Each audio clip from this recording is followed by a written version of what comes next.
Hello viewers, নতুন একটা মাছের ভর্তা রেসিপি নিয়ে চলে এলাম আপনাদের কাছে।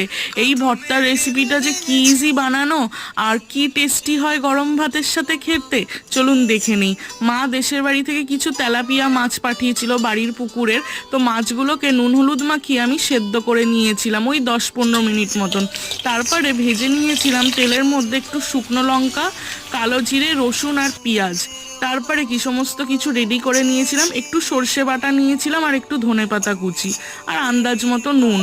এখানে আমি না মাছগুলোকে ভালো করে কাঁটাগুলো ছাড়িয়ে নিচ্ছিলাম। দেখেন মাছটা কতটা ফ্রেশ, দেখেই বুঝতে পারবেন।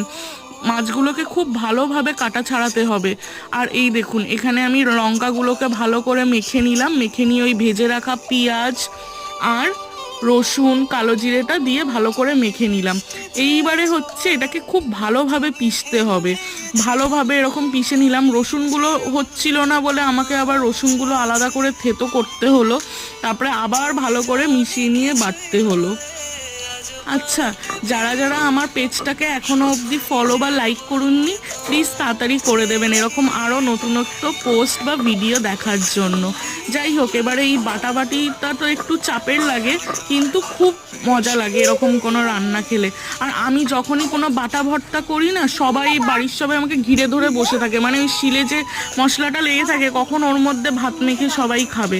আর এখানে দেখুন পুচকুটা তো মানে অস্থির করে দিচ্ছে আমাকে। যাই হোক, তারপরে ভালো করে সমস্ত কিছু মেখে একটু উপর থেকে লেবু ছড়িয়ে দিয়েছিলাম। আর কতটা সুন্দর লাগছে দেখুন। সর্ষের তেল আর কাঁচা লঙ্কা কুচি উপর থেকে আমি একটু ছড়িয়ে দিয়েছি। ভিডিওটি দেখার জন্য থ্যাংক ইউ।